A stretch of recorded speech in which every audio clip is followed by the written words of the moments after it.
Yeah. All right. Good morning. Good morning, everyone. Well, welcome to today's discussion about technology, student learning outcomes assessment, or assessment of student learning and technology. I am joined here today by our famous coaches from community colleges from throughout the state. We have Enrique, Bethany, Grace for right now, and our spectacular, magnificent speaker, Trisha Wingling from Long Beach City College. You know what? I introduced someone by something like Cal State Long Beach or something. So I certainly don't need to be doing the same mistake again. So Trisha, thank you so much for joining us. I will let my colleagues to introduce themselves first. So Enrique, if you could please start, would be great. And then let's get the discussion going. Good morning. My name is Enrique Jauregui. I'm the SLO coordinator for Fresno City College. Good morning. I'm Grace, and I'm the SLO coordinator for Evergreen Valley College in San Jose. Hi, I'm Bethany Tasaka. My college calls it the Outcomes Faculty Lead. I'm from San Bernardino Valley College, so same job, different title.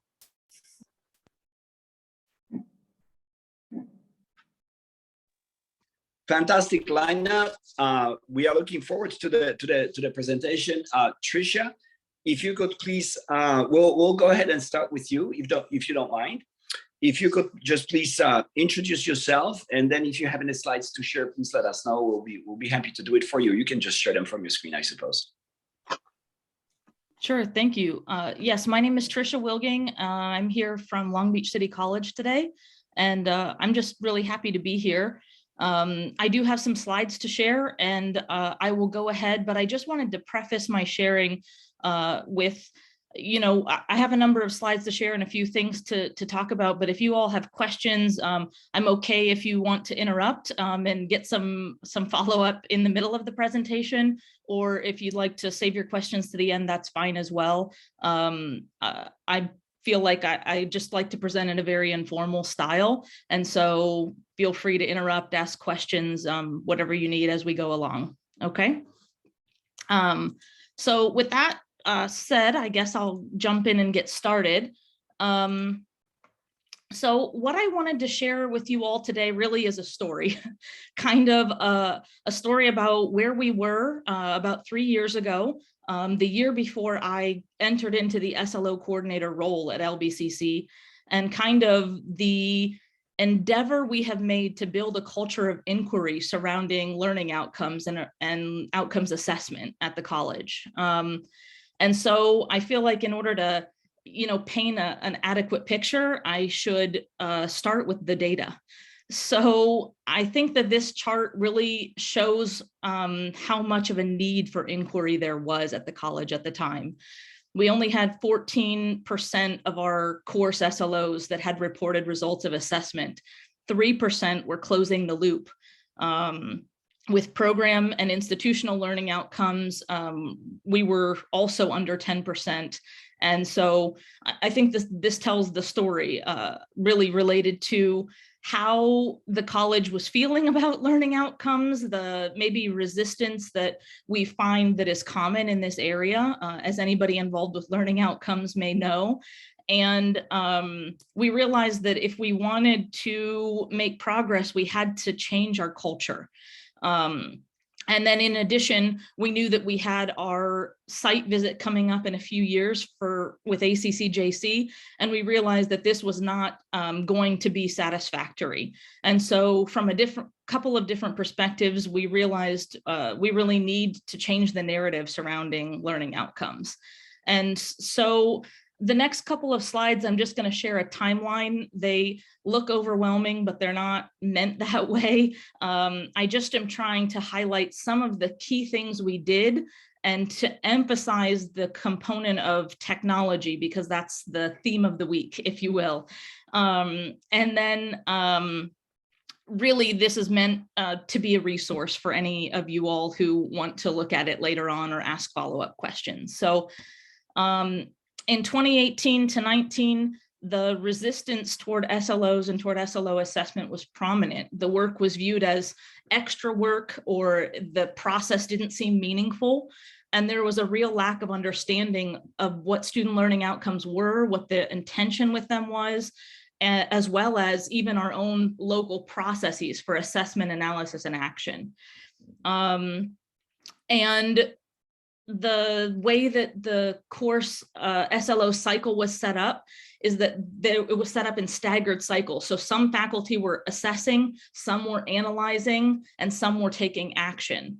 And while that was excellent from a workload perspective, it caused some confusion where different faculty weren't sure what stage of the SLO cycle they were in, and they weren't really able to kind of enter into the process that they needed to be in at the moment. So basically at the time, our SLO coordinator was not myself, but he did have the view for needing to shift assessment to Canvas, which was our learning management system, and he was endeavoring to make that shift, but the progress was slow. And also at the same time, we were using TrackDat, which is now called Nuventive Improve, as our, I guess, repository for SLOs and for program planning, but our college started to move away from that. Now, it doesn't mean we don't use TrackDat anymore, we do, but we use it in a little bit of a different way. Rather than having faculty go in and complete all of the fields, we just realized that process wasn't working. And so we still use it, but now it's used more as like a repository and a storehouse rather than an active database that faculty are working with. Primarily, I'm the one who works with TrackDat now on the SLO side of the house. And then in 2019-20, this is the year that I entered into the role as the SLO coordinator, but I really wasn't appointed until March of 2020.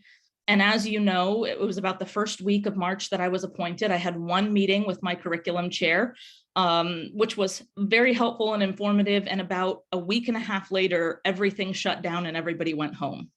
So I, of course, also had no idea what I was getting myself into. Prior to taking on the coordinator role, I was functioning as the student learning outcomes, the SLO facilitator for my department. So we have facilitators in all of the departments that are sort of faculty liaisons that work with the coordinator and that help to be the first point of contact for department faculty. So I was aware of course SLOs, but I wasn't so aware of program outcomes or institutional outcomes. But from the little bit of PD that I was participating in, it made sense to me and I was interested in it. And I think I also saw some things like the prior cycle that I felt like I can build on what our prior coordinator has done. And I think that I have some ideas for advancing, the work that he had begun. So the campus shut down. Within that first month, we created a new SLO cycle where everybody was on the same page. Assessment was going to take place every semester, and analysis and action would take place every other year. This way, the entire campus is on the same page. 1 year focuses on assessment and improving assessment practices. And the next year, even while assessment is ongoing, really focuses on the analysis and action piece of the cycle. Tricia, sorry to interrupt you. Can you move? Is it possible to move your presentation to presentation mode? If you have access. I thought that I was. Is that better? No, there you go. Okay, perfect. So sorry. I do see some markings on the screen that I don't know how to clear. Oh, there we go. So anyway, one positive thing related to the pandemic, and there aren't many, but as far as education and instruction were concerned, the utilization of our learning management system, which is Canvas, took off, right? Faculty all of a sudden were learning how to utilize all these different components of Canvas. And so because that utilization took off and faculty began to be trained, now there was a lot less resistance or concern about building SLO assessments into Canvas. And we really started to focus some efforts on ensuring that faculty could realize that the SLO work we wanted to do, we wanted to make it meaningful to them and meaningful to their students. And so this was the message that we started to present to faculty as we went along. Let's see. So then, I started the coordinator job on March of 2020. We had basically 2 months left of classes in a very unique learning environment. And then the summer was really the time where we put a lot of plans into place to really develop this culture of inquiry. And without the technology, there would have been no way to make the advances that we needed to make. So we began to utilize Canvas. We used Tableau dashboards, which I'll show you in a few minutes, Google Forms. We used something that we called the SLO Facilitator Workbooks, which of course I'll share with you also. But we essentially, this technology piece made it possible, especially in a remote world, but even if we were face-to-face, it made it possible to look at SLOs from the perspective of inquiry rather than from the perspective of compliance. And so we used Canvas to house all of our assessments. We had our Office of Institutional Effectiveness help us design these visually appealing dashboards for data visualization so that folks who aren't necessarily experts in data could look at the data, make sense of it, and have the crucial conversations about curriculum, pedagogy, teaching, learning, right? And then we allowed faculty to submit new, modified, or inactivated SLOs through Google Forms so that they could be submitted to our subcommittee for a technical review. So we really wanted to give our faculty a lot of agency. These are their SLOs, right? We're endeavoring as much as possible not to dictate, but to allow the faculty to look at their processes, and yet providing guidance and things like that to make sure that the SLOs that they are producing were strong and were held to a high standard. We created certain handouts, like we call it our analysis and action guide worksheet, to give some guiding questions so that as faculty who may or may not be data people were looking at these data visualizations in Tableau, they could really be directed to seek out the meaning and to really focus on this inquiry piece. And then we just provided professional development all year long, directed toward the facilitators, toward our department heads, toward schools, toward departments, toward all faculties, right? There were multiple layers of professional development. It felt like I was giving workshops every week. But anyway, as we go through, I think you will see that it began to shift the narrative, and the culture began to change, and faculty began to become invested in this process. Now, I don't want to paint a falsely rosy picture. We didn't get every faculty member to buy in, right? But we did see so many folks, even in surveys that we administered and things like that, begin to talk about how they understand the process now. They're starting to see the meaning. They're starting to see the impact, their analysis and action related to student learning outcomes can have. And so anyway, it is working. I guess I would say that in a simple way. Okay, so that now what I'd like to do is take you away from the timeline and to show you some of these technology pieces that we instituted. And then as we get to the end here, I'll show you the data. But before we go on, I see, Enrique, you have a question? Yes, good question, Tricia. So when you came as a SLO coordinator, did you inherit these databases, or you were part of the conversation in acquiring the databases? Well, when you say databases, you're talking about Canvas, Tableau, yeah. So when I became the coordinator, the college had been using Canvas, although in varying levels of utilization, right? Some folks were using it and some weren't. Tableau, we had a license purchased for Tableau, and we were using it in lots of different areas for program planning, but we didn't have sufficient data yet to use Tableau for SLO results. So really, we had a view to Tableau, but we didn't have the data yet to populate the dashboards. And so, yes, I was involved, although very much in that process. Although I think when I came on board, my view was, having been surrounded by these Tableau dashboards in other areas of the college, my view was that we were going that direction.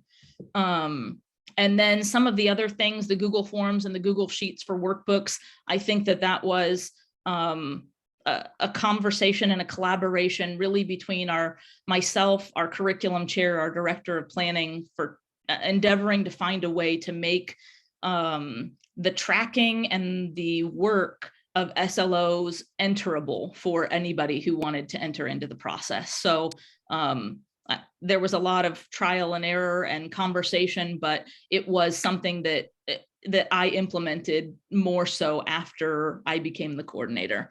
And the prior coordinator had used some work with Google Sheets and things like that, but I think that the way that we envisioned it was just a little bit different once I came on board. Thank you, Tricia. Grace, you have a question? Yes, Catherine is asking if you would please explain how Canvas can be used to ensure SLOs match the course outline of record. That's a very great question, and that is something that we hadn't really developed yet.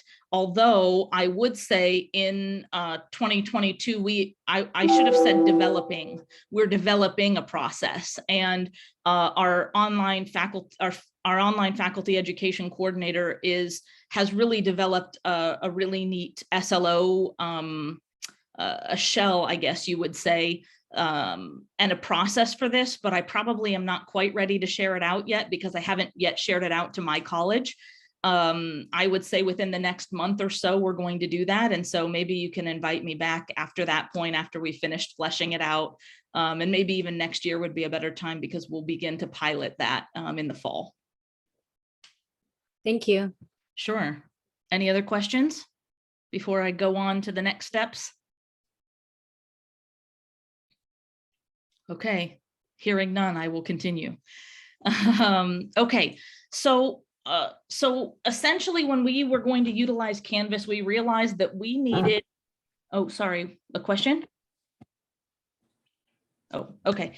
I realized that we needed, we just realized we needed to have something that was separate from our traditional class or course section shells, so that the data, there's a lot of SLO data, right? So that the data could easily be found in Canvas and pulled into our Tableau dashboards. And so I'm going to show you a little bit of what that looks like, but we created in collaboration with our Office of Online Learning and Educational Technology, specific Canvas SLO shells for every course level at the institution. And so that allows all faculty and students enrolled at every course level access to the shells, and it appears on their dashboards so that they can enter into it easily. Faculty are given the role of assessment evaluators, and students are given the role of student. But only the SLO facilitators and the SLO coordinator can actually edit the content in the shells. And this just gives us a little bit more, it gives us the way to ensure that the changes that are being made are agreed upon across the department, right? Because if something is, I teach Read 82, for example. So if something is changed in the Read 82 course Canvas shell, it's going to affect every other faculty who teaches that section of the course. So it needs to be a department conversation before changes are made in the shells.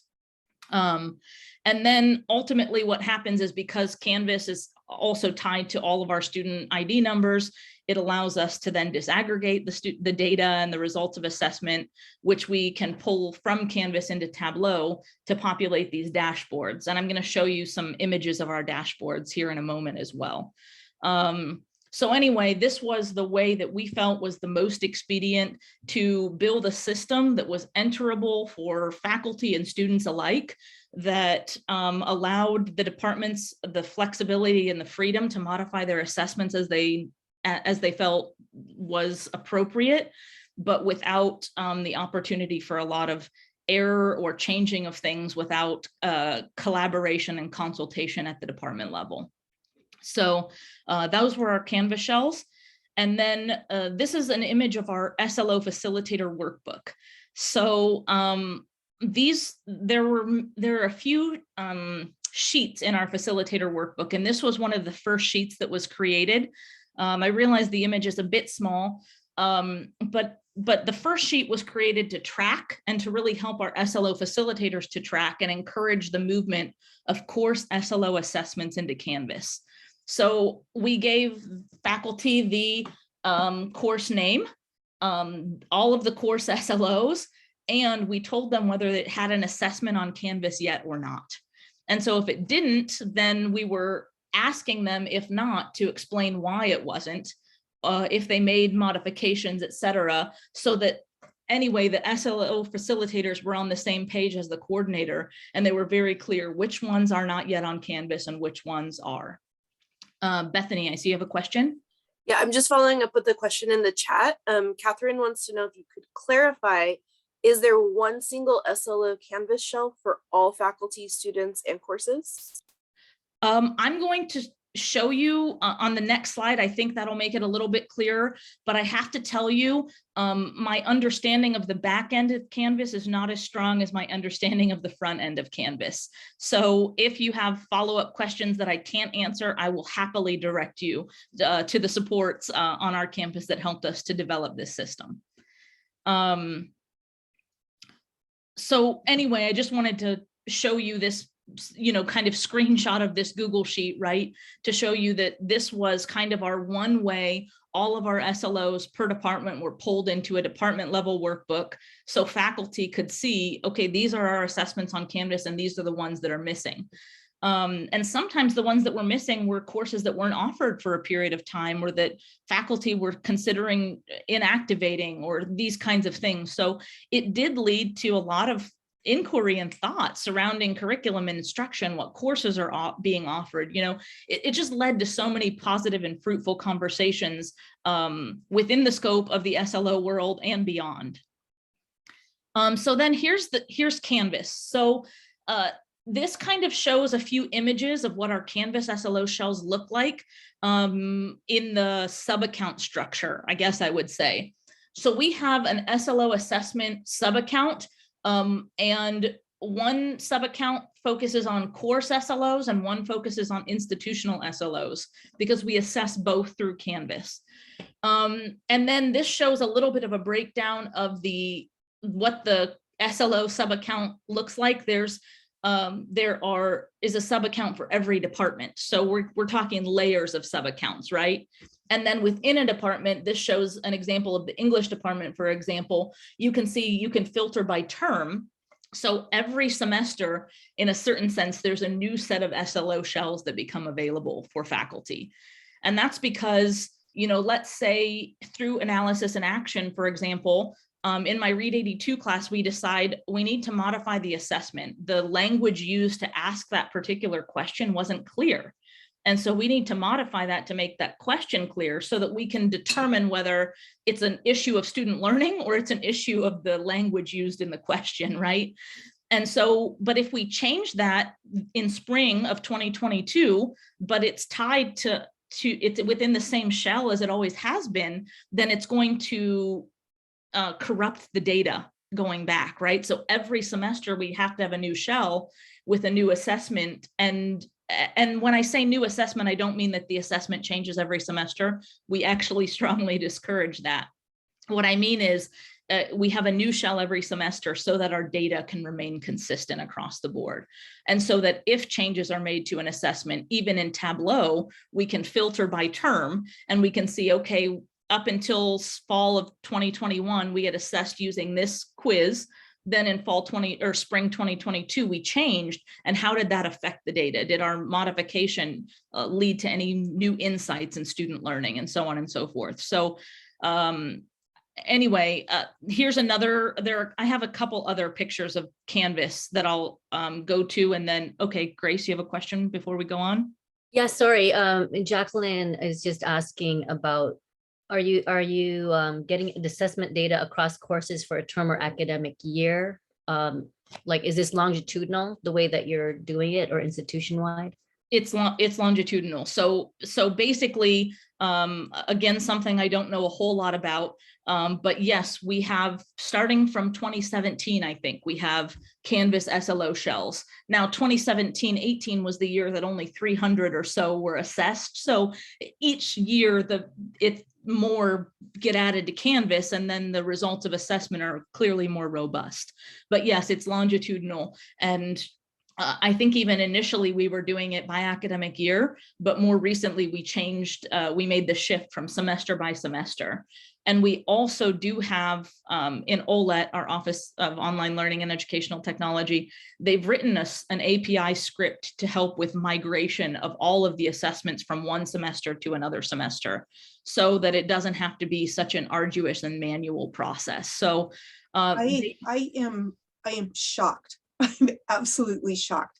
Is this an optional feature of Canvas that you're using, or? I have no idea. Okay. I think, I mean, I guess I would say that it is part of the functionality of Canvas, but as far as, the conception of how to do this in a way that serves our SLO needs, I think that started with our previous coordinator and has just kind of expanded and become better and better as we've gone along, because we've tried certain things and they've worked, and we've tried other things and they haven't. And this seems to be, at least at this point, really a very enterable process for faculty. Trisha, I think, isn't that a administrative account? What was that? That's in a Canvas administrative account. Okay. I think that's what it is. Okay. Mm-hmm. So, if you all have further follow-up questions related to the Canvas piece, I'm sure our Office of Online Learning and Educational Technology would love to come and share more with you about how they do what they do. And maybe that would be appropriate for this kind of setting, or maybe it would make more sense in a smaller group with, where you can ask more directed questions, things like that. But I'll let me know what you need after this presentation, and we'll do our best to make those necessary connections. Okay. So then this isn't the full back end. The back end of Canvas is like all the API scripting and things like this. This is our accounts that most folks don't see. But this is the real front end. So you can see here, this is our tile. And right now, this is my spring 2022 Read 82 SLO assessment. I haven't published it yet because my department asks me to wait to publish it until the end of the semester to avoid student confusion, and because that's when they want to assess. As the SLO coordinator and also as the SLO facilitator for my department, I have the ability to make that change. So every department has the authority to do it in the way that they want. There are some courses, for example, that choose to publish early because they have an assessment like a safety quiz. For example, one of their SLOs in a lab-based class is related to safety. So they want to assess that SLO early to ensure that their students are safe before they enter into the lab setting. So they can assess that first SLO early in the semester, and then the second or third SLO later in the semester if it's a summative type of assessment. So faculty have a lot of control, or the departments, have a lot of control over making sure that the assessment is authentic and really works for them. We have a message to our students here, and on the face page, on the home page, it describes what an SLO is and what they can expect. And then at the bottom of the home page, there is a little button, and that button leads students to the SLO assessment module where they can access the quizzes and actually take the quizzes. we do use an access code for the quizzes. And so that also gives individual faculty within course sections. Let's say I want to assess in week 14, but my colleague wants to assess in week 15 because that's when they feel ready. And then I can I can give the access code to my students at the right time, and they can give the access code to their students at the right time. So then assessment always feels authentic to the faculty and to the students, at least as much as possible. And then we have 2 different types of assessments we really focus on: quiz-based and rubric-based. Our quiz-based assessments, we really ask faculty to call for demonstrations of student skills and authentic task. I've mentioned that word authentic a few times. If it doesn't feel authentic, then the culture of inquiry is kind of defeated before it begins. So we ask for the demonstration of student skills and authentic tasks. We ask that quizzes are fully accessible, so that no student is unable to access it. And we ask faculty to design assessments that allow students multiple opportunities to demonstrate their understanding. So, for example, in a class, there's not just one question about a key topic, there's at least 2, right? So that if it's a misunderstanding of language, or if a student, just was a little bit confused, they have a way to demonstrate their understanding in multiple ways. Grace, you have a question? Just following up from the chat, the question is, are these SLO courses assessments integrated or separate from the regular Canvas course? They are separate from the regular Canvas course. Now, faculty can build a link into their section number, their instructional course, so that students can access it through their instructional course, but it is separate because there's no way to find and clean up and pull all of the data. And there are just some other ethical complexities to building the SLO assessments into faculty course shells and then extracting grades and things like that. It's very complicated. So right now, the best way that we found is to create entirely separate SLO shells.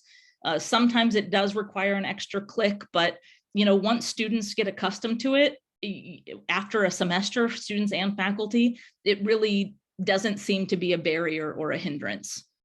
We also provide professional development and give faculty and students step-by-step guides with screenshots for how to carry this out. So if it's an unfamiliar process, they have resources available to them in handouts and in video for how they can carry this out. So does that mean everyone's taking the same assessments? Yes. So every student in Read 82 takes the same assessment, because that's the assessment that the department has designed to evaluate student learning at the course level, right? Because the objectives, or the student learning outcomes are the same. It doesn't matter what section of the course you take, right? So we really have worked together as a department to design an assessment that evaluates student learning regardless of who is teaching the class. Right, thank you. So then, just on my own question, this is not tied to their grades then, is that correct? Faculty have a lot of authority to do what they will with it then. They can say, yes, this is part of your grade and I'm going to add it to my course grade book. They can say, this is not tied to your grade, but I want you to take it at the end of the semester during class, or they can offer it as extra credit. Different faculty choose to do different things. And this is, again, my attempt not to dictate how SLOs are used, but to encourage faculty to participate in the process so that we can talk about student learning regardless of grades or no grades. We just don't want there to be barriers that cause folks to shut down and say, you're making me put this in my grades and, I have academic freedom, I shouldn't have to do that, these kinds of things. So we're just trying to be as flexible with folks as we can while ensuring that the processes are carried out in a good way, and while giving the opportunity for faculty then to take the results of assessment and to really dive into them. Well, thank you. Sure. So these are the types of assessment: quiz and rubric based. Just a couple things about the rubrics. Not every skill can be assessed via a quiz. And that's, that makes a whole lot of sense, right? And so we've use these rubrics because we want faculty and students to have the opportunity to demonstrate their skills very authentically. So yeah, I can't assess your writing composition in a quiz. I need to look at a rubric, right? But again, we ask faculty to consider multiple criteria. We don't want a rubric that says student has met the learning outcome. Yes, no, not assessed, right? That yields no instructionally meaningful data. And so we're looking for multiple criteria for very specific target language so that no matter who teaches the course, the faculty are clear. These are this is the criteria within which I need to score this assessment. But a lot of times, like let's say in an English course, one of the big projects or the big papers is a research paper, right? Well, my prompt might be different than my colleague's prompt, but that doesn't mean that their demonstration of their ability to research and to compose a research paper is different. So we ask, again, that's a matter of the faculty collaborating to write a rubric that they feel can be applied to any kind of assignment. Okay, so I think we're maybe ready to look at what the results of assessment look like in Tableau.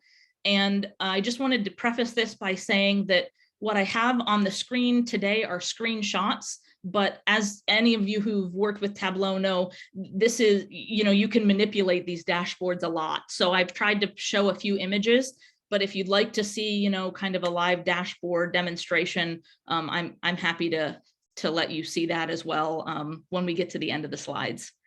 Okay, so here is what our quiz-based and rubric-based results of assessment look like. The quiz-based results here can be, we can look at them by course level. We can separate term, we can separate modality, whether it's taught online, in person, hybrid. We can, manipulate, okay, now it's read 82, right? But what about SLO1? And then we can also filter for SLO2. So we can see student attainment of our SLO separately. It's broken down here by quiz question level and by rubric category level, so we can see the strengths and the weaknesses. And then our analysis and action guides, which you'll see a little screenshot of in a moment, asks faculty, what are our areas of weakness and why might that be? And what are our areas of strength and how can we build on that? What can we leverage in our areas of strength to address maybe some of our areas of weakness? It also shows the overall assessment score, the number of participants versus the number of enrollments. So it shows our participation rate. And it also shows the difference between the SLO assessment score and the course success rate. So we can see if these things are kind of lining up or if there's a disconnect somewhere. So anyway, the point is to give the faculty as much information as possible in the dashboards to allow them to really consider how their students are learning and to attack weaknesses and build on strengths. Yes, Bethany.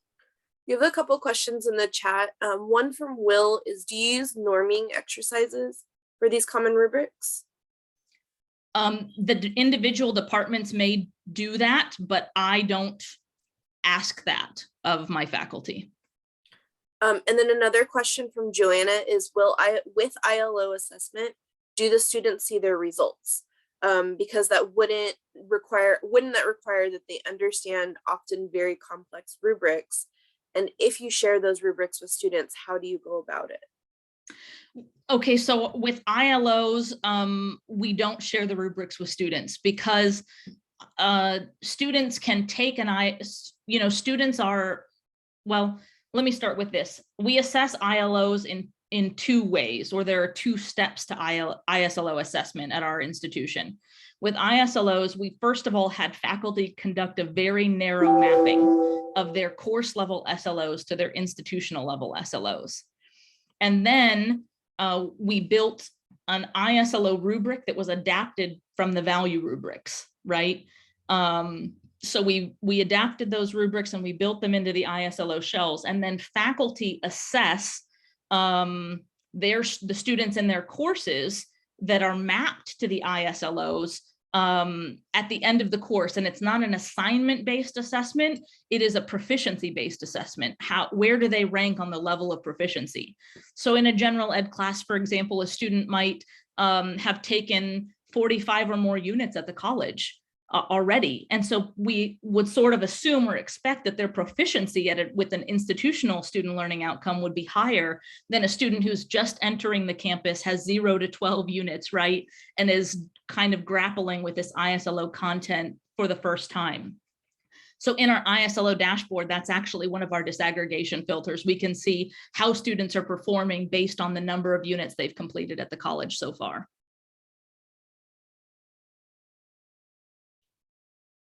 So I don't know if that fully answers the question, but we don't, the ISLO rubrics aren't student facing because we aren't doing something with it that's directed to the students personally. We're kind of looking at it in a much more overarching way. You know, where are the strengths and weaknesses across the campus, and what groups of students do we need to render more support to? How do we offer this just-in-time support so that our students are really able to attain these institutional outcomes by the time they leave us?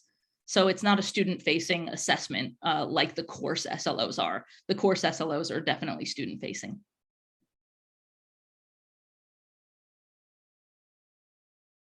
Anything else before I go to the next step? I think you're good. You did answer Joanna's question, so thank you. Awesome. Okay, so then, you know, here are some other views of the dashboard. We can see that we can disaggregate results by race and by gender. So we can look at our equity gaps, and this just gives us another level of inquiry, right? Why is this group performing better than this group? Or why is this group not performing as well as this group? Is there something that is in our curriculum or our course outline that is alienating or not inclusive? Or could we work in some more culturally relevant content so that our students could perform at the same level, right? How do we close these equity gaps? And so just by virtue of having the Tableau dashboards and seeing the data helps us to begin to have those kinds of conversations.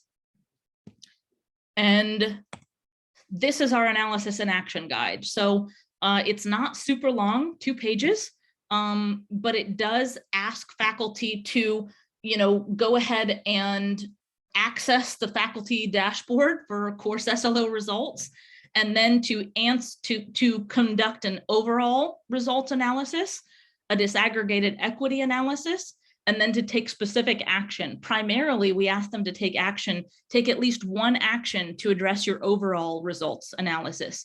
Take at least one action to address your equity analysis.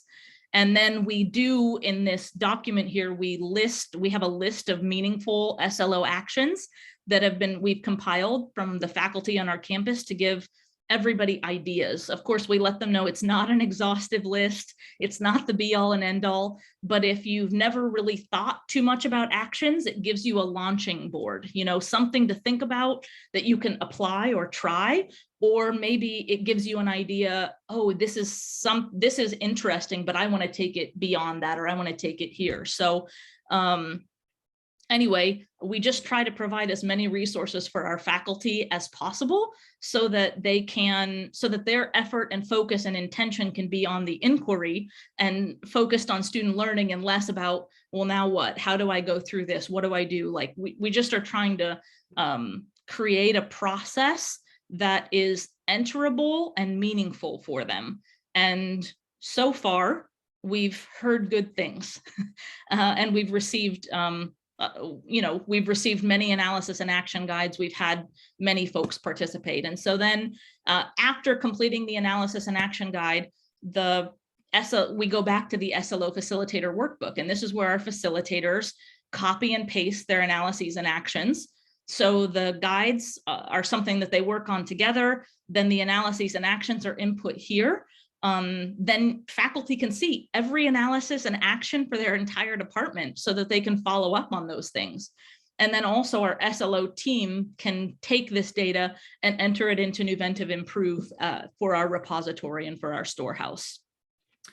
So that kind of brings us to the end of analysis and action, but that is only part of our process. So I've got maybe 4 or 5 more slides for you.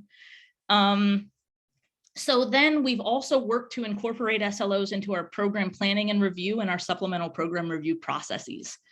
So program planning asks faculty to consider the most meaningful course level results and the most meaningful actions that they've taken to improve student learning. So it's a very reflective piece. And then supplemental program review asks faculty to analyze and act on program SLO results of assessment. So the PSLO results of assessment dashboard is very similar to the course SLO results of assessment dashboard in that it shows results. And I don't have a screenshot of that. So if you're really interested, I'll share that with you afterward. But it also shows results for all of the course level SLOs that have been mapped up to our program level SLO and allows disaggregation based on race, gender, ethnicity, and even declared student major. Anyway, again, we're just trying to provide faculty with as many resources as possible and with as much information as possible so that they can do the hard work of inquiry and have the conversations and the discussion. But back to program planning really quickly, this dashboard shows where we were in 2019-20. This is our program planning dashboard, and you can see the dark green boxes there is a program that actually has analysis of results and actions taken, whereas all of the light green boxes do not. And you can see the numbers there don't look very good, right? At the time, only 6% of our SLOs on the campus had analyzed results and only 3% had taken action. So that was kind of a scary place to be. But after the year after, so 2020-21 was the year where we, built a lot more into Canvas, where we gathered, where we, used the analysis and action guide and had the Tableau dashboards for faculty to really analyze and act on data. This 6% and 3% was prior to this new process. And so in the year following, which again was based only on those programs, or not those programs, those courses that had actually assessed, we made a giant leap. We went to 30% of our courses had results of assessment or analyzed results, and 29% had actions taken. So anyway, I think this is indicative that the process, to at least to some extent, was working. And then ultimately, our data also shows. So we went from 14 to 46% with reported results of assessment, 3 to 29% with closing the loop on course SLOs, 9 to 92% with program SLOs, and 0 to 100% with institutional SLOs. So you can see the campus is, I would say in general, they're aware of the processes, they're participating, they're entering in, they're finding it meaningful, at least meaningful enough to give it a try. And so anyway, I just am very proud of our faculty and all of their efforts to really advance in this area. You had a question, Grace? Yeah, first of all, this is so impressive. Thank you for sharing your processes. We have a few questions in the chat. One from Amy was, what is the requirement for the analysis in action? Yes, so that year, we had asked faculty to analyze and act on every course SLO that had results of assessment, because we just didn't have anything. And so that was, and I'd say 2020-21 was our big push, right? We are in a bind. We know ACC-JC is coming. We have these new processes, and we also, we need to try it to see if it works so that we can adjust if it doesn't. And so that was our requirement. Every course SLO that had results, we asked the departments to analyze and act.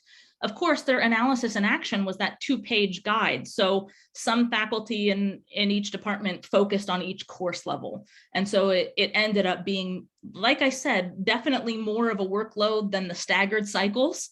But because everybody was on the same page and all the professional development was offered to direct faculty through these processes, how to navigate the dashboard. What do you mean by this question in the analysis and action guide, for example? With all of that PD, it made it possible. Next year will be our analysis and action year again. And now we have a significantly greater number of course SLOs with results of assessment on Canvas. And this is by no means official, but I think my thought going forward is we're going to ask faculty to choose one course SLO per course. Typically the one with the lowest result, or that, that doesn't meet the expected level of achievement, and to really focus analysis and action on that. So again, we don't want it to be the workload to be so intense that the inquiry fades away. We want it to be a very meaningful process. So we're not, I don't want to shirk or my duties, or, kind of make it just a lackadaisical process, which I don't think it is, as you can see, but I really want there to be meaning. So I don't want to overwhelm with so much work that the meaning fades away and it just feels like a big, arduous task. I want to focus in on the areas that really need improvement, right? Where can we impact student learning the most? And so that's kind of my plan for next year. Of course, I have a wonderful SLO team that I work with, and we will converse about that before that decision is finally made, but that's kind of my plan. And so are you the one who coordinates convening the faculty groups to have the discussions, like for ISLOs? That was another question from Will. And who decides what is the expected level of achievement? So the expected level of achievement is set by our Assessment of Student Learning Outcomes Subcommittee, which is a subcommittee of our curriculum committee. I'm the chair of that committee. That committee also conducts the technical review of all new, modified, and inactivated course and program SLOs. So that committee plays a big role. But as far as convening faculty for these things, maybe my next slide will help. I would say we have a lot of community dedication to inquiry. So our faculty, full-time, part-time, and SLO facilitators play a huge role. I clearly participate. We have help with Canvas from our online learning and educational technology area. We have help from our Office of Institutional Effectiveness with designing the dashboards and pulling all the data and cleaning it up and making it so user-friendly, right? We obviously have support from our academic senate. And then I would say in particular, I have bi-weekly meetings with our curriculum chair, or sorry, not bi-weekly, bi-monthly meetings with our curriculum chair, our Dean of Academic Affairs, and our Director of Planning, who works in institutional effectiveness. So the three of them and myself, I think we coordinate a lot and plan a lot for how we can make this all of these processes enterable, who we need to seek help from. And then even the question that came earlier that I'm not quite ready to answer about ensuring that the SLOs on the syllabi match the course outline of record. We went to our online faculty education coordinator. Actually, he came to us. So there's just a community that's really invested in these processes and cares a lot about student learning and ensuring that our students are learning a lot. And so, does that answer the question? Yeah, I think so. So in terms of getting the information from Canvas to Tableau, does that happen automatically, or how does that's IE? We have a research, I don't even know what his title is. He's amazing. And he, has done a lot of the work. We have a couple different people in institutional effectiveness. Some are really strong with the design piece of the dashboards, and some are really skilled with how to pull the data. That's so far beyond my scope of expertise. I just call them and they make everything work for me. So I very much appreciate them and their participation in this process, because otherwise we're looking at data in spreadsheets and it's not that meaningful. We can't see the themes or the trends that are emerging. We can't, dig in and really do the analysis because we're overloaded with trying to figure out what the data is even saying. So yeah, that part, the collaboration and the fact that this is just quite a testament to we aren't working in silos with SLOs at our campus. Like, so many constituent groups are just invested. And if they weren't, none of this would be possible. So they all make me look really good because I think sometimes it comes off as though I've done these wonderful things, and surely I participated, but it's this community of support that has really moved the needle with student learning. And so I think this brings me to my last slide. I would just say, that our culture of inquiry is still developing. But some of the most meaningful products or results of the processes so far are that department and college-wide professional development is occurring as a result of our actions. Some of you may have heard of our cultural curriculum audit. If you haven't, ask me about it later. It's amazing. Faculty are considering all kinds of things related to their curriculum, and their realization of weaknesses in student learning is motivating them to participate in this audit. They're having faculty inquiry groups and things related to like grading for equity. How can we ensure that our grading is equitable so that we know what our students are really learning? They're reviewing and modifying their curriculum. They're adopting OER. They're gathering together to teach each other, hey, I did taught this lesson and it really worked for my students related to this tricky content. So they're really learning from one another. They've developed certain things like themed office hours because they realize the students need the help, but they're not coming. So how can we make, you know, our office hours, our student conference hours more well attended? Well, let's develop a theme and ask them to drop into this theme, and it's working. And then I think also we can see that folks are invested in inquiry because they've asked for their personal results of SLO assessment. Whereas once, you know, probably faculty would have said, oh, I don't want to know what my personal results are. Don't tell me that. Or there would have been fear that these results could be used for evaluations or things like that, which it's not. It's stipulated in our contract that it can't be. So that's very helpful, right? But there's now a filter on our course SLO dashboards that's hidden to everybody but the individual faculty members, where they can filter for their own results and see where so the Read 82 level looks like this, but what about me in my classroom? Where are my weaknesses? And they want those results, and they're curious and they care. And so anyway, this is kind of the story of our last few years. We're still developing. But yes, we're committed to a culture of inquiry, and I am very proud of our faculty for the strides they have made.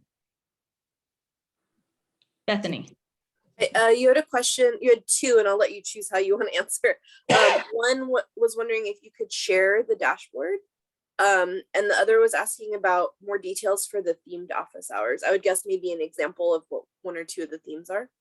Sure. So I can give you an example from my department, because that was one of the areas that came forward. My department is an interesting department, reading and teacher preparation. And on the education side of the department, our students were struggling with one of the rubric criteria in their portfolio. So their portfolio is kind of like their final, you know, the final piece of like their final exam, I guess, what they turn in at the end of the year. And they were really struggling with one piece. And no matter what faculty were doing it in the classroom, it seemed like this area was still a struggle. So they developed a themed office hour. And it just seemed like, because it wasn't so official in a classroom, it was more informal. So then students dropped in and they asked the questions and they got the help, and it made a difference, right? Then they were much more well able to demonstrate their learning in this particular assignment. And then we noticed the impact in the student learning then in following SLO assessment results. So that was an example of a themed office hour, just really based on an assignment, but a much more informal dialogue about it than a classroom discussion. Oh, so the theme was the assignment? I'm just still not following. I think in that case, the theme was the assignment. Or I've held some related to, I teach reading, so I've held some related to outlining. How do you take a text and break it down into its component parts, right? So it's not a specific assignment, but it's a skill that I really want them to develop. And so I've had more takers, you know, it's for some reason, it's like they know what to expect during the office hour, so then they come in. And then I would, I just saw the question in the chat, online or in Zoom, both. The one on outlining has been on Zoom because it's an online only class, asynchronous class. The one related to the rubric assignment in the education course have been both online and in person.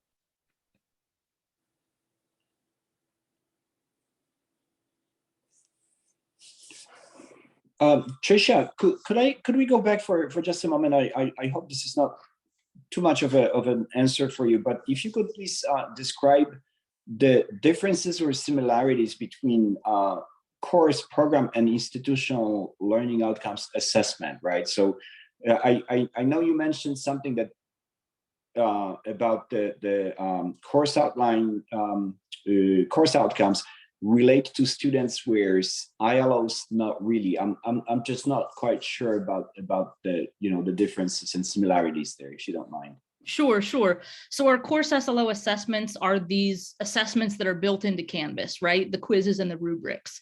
Our program SLO assessments are, it's an aggregate assessment, and it's related. We have our faculty map course SLOs to institutional SLOs. Mm-hmm. So actually I have a document here. Give me about 30 seconds to pull that up, and I think it'll make it a lot more clear.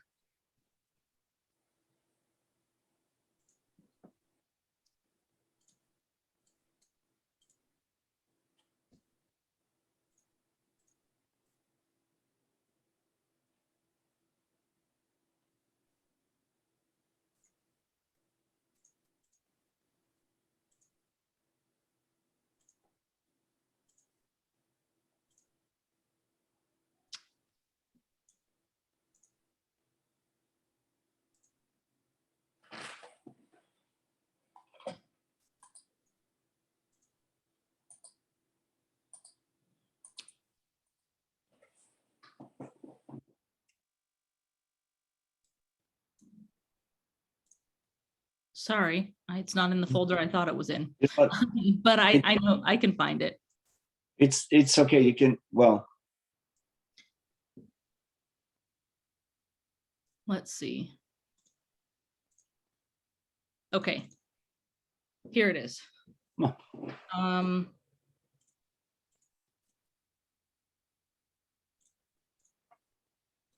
So here's an example of our Associate of Science and Database Management Award, and our PSLOs, program SLOs, are listed at the top, and the course SLOs that are mapped to that program SLO are listed below. Mm-hmm. And so faculty identified that through student attainment of these specific course SLOs, they also, the accumulation of their knowledge through the collection of these course SLOs demonstrates their ability to meet the program SLO. Mm-hmm. And so the PSLO content is introduced through these 4 courses, it's reinforced in these 3 courses, and it's mastered at this level. And so then we have a program SLO dashboard, and I can show you that dashboard as well, that shows an aggregate score for the PSLO results of assessment, but then also allows faculty to see the different course SLOs that are mapped and where the strengths and weaknesses may lie. So the assessment method is course to program SLO mapping. And so it's dependent on these course SLO results still, but it's an aggregate result. And then the analysis and action piece is tied into the mapping function.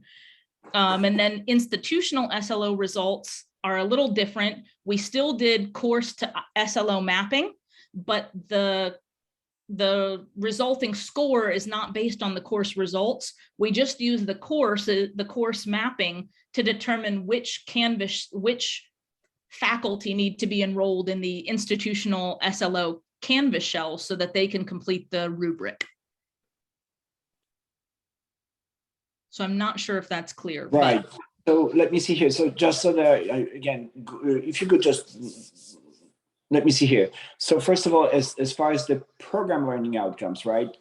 You say that that's an aggregate, right? So students take course level student learning outcomes assessments, and then upon completion of a sequence of those, it's implied that they have met program learning outcome, right? Correct. Okay, super. So that makes sense. And then what's the process? So there isn't really any capstone project of any kind. There isn't really any additional assessments to attest to the fact that students have the program learning outcome, right? Sorry, Yarek, I didn't hear that. Could you repeat that part of the question? Yes, of course. So for program learning outcome, yes, there isn't any capstone project or any extra assessment for students to, okay, so. Not at this point. I understand. Yeah, no, it's just right now it kind of is a more automatic process. If faculty are assessing at the course SLO level, then we're gathering program level data, but the program level assessment, while it has its own analysis and action guide, is very specific to the program and not so much to the course, if that makes sense. I understand. Yes, it does. Yes. And then when it comes to institutional learning outcomes, how does that play out? So I understand there is the alignment, right, of PLOs to ILOs. Is that the mapping process? Or it's still course SLOs to institutional SLOs. Okay, excellent. So you have course level outcomes aligned to institutional level outcomes, but so they are all assessed at the course level. No, for institutional SLOs. So for example, we have an institutional student learning outcome on critical thinking and quantitative reasoning. Right. So we have our faculty map. And so we have a math course aligned to that. We've got a reading critical thinking course. We've got a literature critical thinking course. So these, let's just use these examples. We'll call them Math 1, Read 1, and English 1. They're not, but let's call them that for the sake of illustration. So all of these different departments have said, hey, our course maps to this institutional student learning outcome. Right. Once they've made that indicator, we create an ISLO Canvas shell. And then all faculty who are teaching English 1, Read 1, or Math 1 are enrolled into that institutional SLO shell. And they have to complete a proficiency-based rubric that says where is their student's level of proficiency according to this rubric. And those rubrics have been adapted from the value rubrics. Okay, so those would be, let's just say, based on faculty observation of what students do in the class. Yes. So it is course level, right? In a sense that. Okay, yes, it is. It is course level. But I'm with you on this one. I really like that idea. I just hope that that's a result of what we call direct assessment, right? In a sense that students are actually observed. Okay, I as faculty of record for this English 1, I can tell that you are demonstrating critical thinking skills, for example, right? Correct. And that's important for our college. It just happens to be in my English 1 course. Right. Okay, super. Makes perfect sense. It's still a very direct assessment because yes, it takes place at the course level because that's where faculty interact with students. We don't interact with them outside of our classrooms as far as determining their proficiency as much with these types of things. In some cases, I guess we do different clubs and programs and things like that. But as far as, giving a direct assessment now, but the only difference is that the ISLO assessment, for example, might not be based on a specific assignment, not a quiz, not something that would be scored by a rubric, right? The ISLO assessment is based on their observation of their students' proficiency at meeting this standard that's outlined in the ISLO rubric. So it's still a direct assessment, but it's based on their observation and experience with students in their classroom.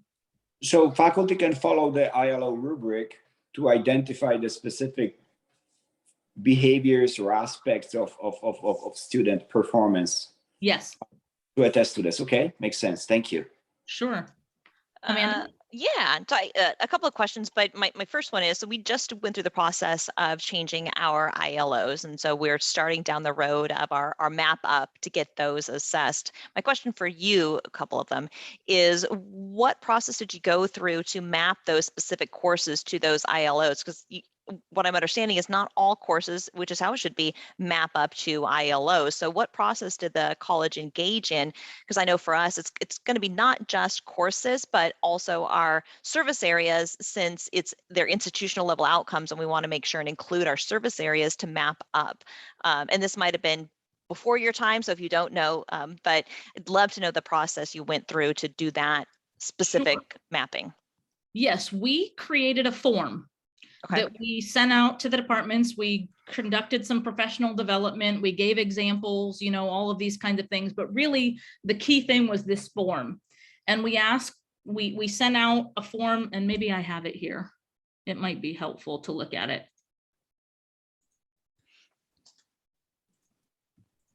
Yep, I have it. Okay. Let me share this screen instead. So we asked for the department and the department head, and I'm going to make it smaller just so that you can see an overview. We listed the 5 institutional student learning outcomes at our college, and we asked them to conduct a very narrow mapping. So in your entire department, we don't want more than 10 of your course SLOs to be mapped. In other words, we wanted them to be very intentional and very specific. These are the best SLOs, course level SLOs, that exemplify, or that by virtue of our students attaining them, demonstrates their ability to attain the institutional SLOs. So we created this form, we provided professional development, we gave them a due date. Then the results of the mapping were considered by the ASLO subcommittee. Of course, sometimes the department said, we really can't decide, we need these 3. And so ASLO had those conversations about what we agreed with, or if we felt like something didn't match, we might have taken it back to the department, for example. And then once ASLO approved the final list, that's when our OLET team, who helps us with Canvas, then took care of the enrollments of all faculty who teach those level of courses. And as soon as the faculty were enrolled, they were able to access the ISLO rubric. And so it's all faculty. There weren't specific faculties identified in each of those courses. It's if you're teaching the English 1 class, you're responsible for reporting the result of that SLO. Okay. Yes. And primarily because we still are learning all of these processes, and we don't want to say, well, we care what this faculty member thinks about their students' ISLOs, but not this one, right? So we really care about student learning at this level. And so if your department felt like your course really mapped up, then we want to know what all your faculty at this level think about their student performance. Great, thank you. Sure.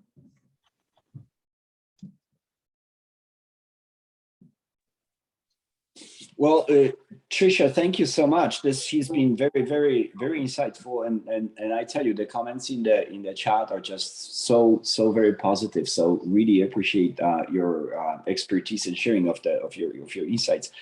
Yeah, great job. What can I say? Excellent work. So thank you very much for agreeing to record this. We'll forward the recording via the listserv, so for others to benefit from this. And we'll stay in touch. Sure. Yarek, I just wanted to mention, I know that there was still a question about showing the dashboard, and I know Enrique is going to present, so I don't want to take too much more time. But if others would like, go for it, do it. If you want me to present it, I will. If you want me to come back at another time, or you want to reach out to me personally, I'll be happy to share. I've met with some on this screen at other times personally, so I'd be happy to share. But if there's something specific you want to see now, I'm also willing to do that. I just don't want to leave anybody with a request that I didn't address. Okay. Enrique, are you ready to go then? Yeah. And Tricia, if you want to share, that's fine. Mine's gonna be a short presentation. So. Okay.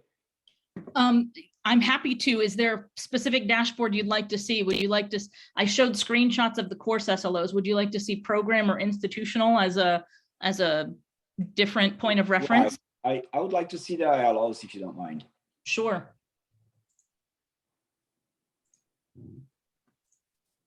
Okay. So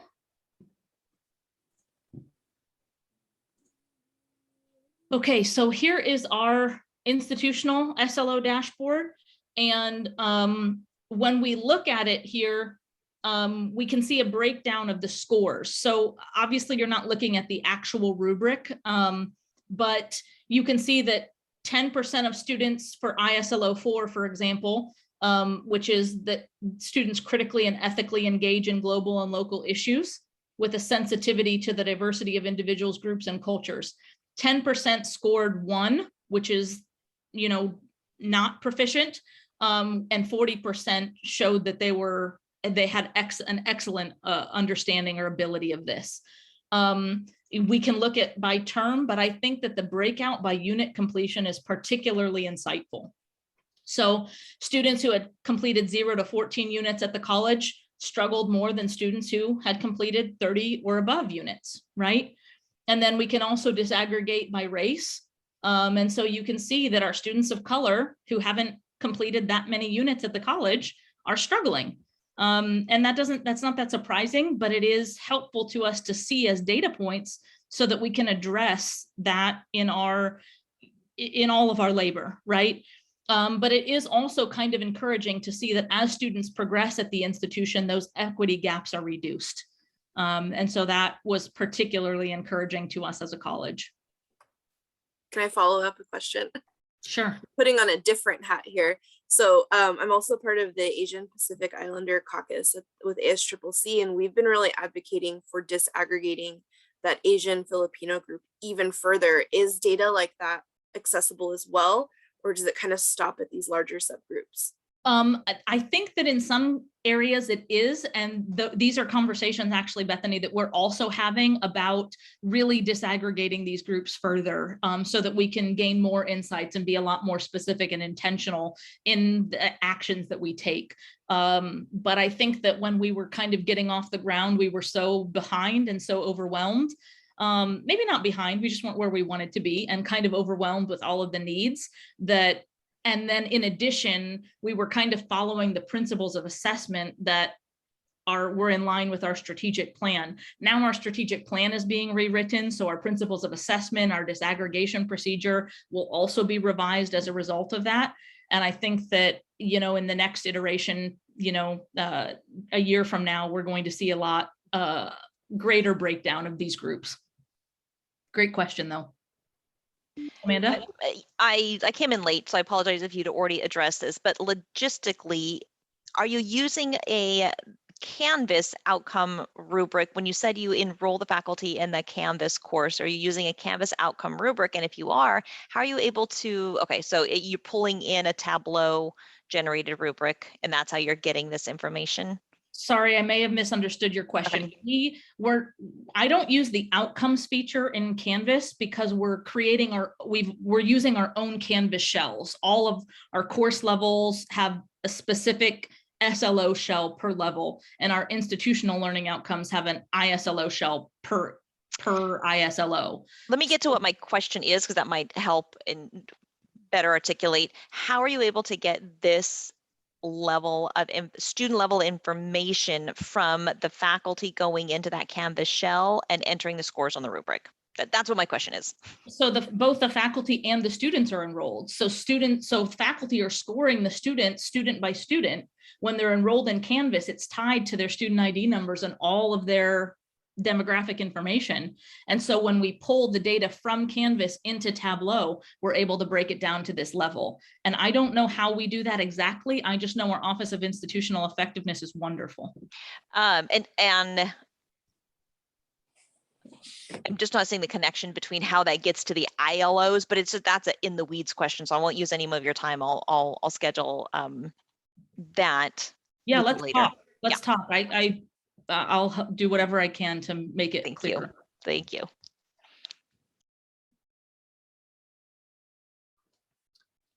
Okay, maybe I'll quickly show the PSLO dashboard, since I think that was a request as well. And then I will hand my presentation over. I'm sorry, Enrique. Okay, I think that this is our PSLO dashboard. And so it currently has all of the data from our awards or degrees. And I think that this is the aggregate. So you can see that over 2,000 students were assessed in this particular aggregate program SLO. But I think that the most beautiful component of this dashboard is this show button. So when we click show, it will populate with all of the course SLOs that map up to that program level SLO. So for example, I click that and we can see where areas of strength and weakness lie. And then I can also disaggregate by the course level, or I can go back to do not show and I can disaggregate for gender, race, ethnicity, course required for major, etc. So it allows faculty to have a lot of insights, not just into their course level, right, with the rubric category and quiz category, but then it allows them, faculty, to see, okay, these courses, our students are struggling a little bit more, but this is where our PSLO content is introduced. So we need to strengthen the introduction of our PSLO content, right? Or strengthen the reinforcement, so on and so forth. So that's our Tableau dashboards. You can filter by school, department, program, awards. So you can only look at your awards if you want. And anyway, this is the work of institutional effectiveness. We couldn't do it without their design and without their data abilities. So I can't take credit for that. Well, fascinating. That it's true. Your institutional wide support for your effort is just so obvious that, you know, kudos to you as a team. It's just fascinating to hear this story. So thank you again for sharing. It's great. Trisha will definitely stay in touch. We have lessons to learn from you. So thank you very much. Thank you. Alrighty, and like I said, just for everyone else's information, we are going to make this recording available right via the search. So we'll probably put it on our YouTube channel somewhere, and we'll make sure that it's available. So thank you again, Enrique. So this is your turn. Please take it away. Can you stop the recording? Yes.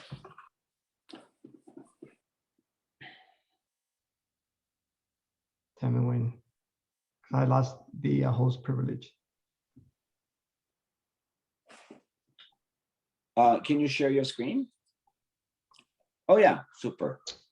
Thank you. You're there.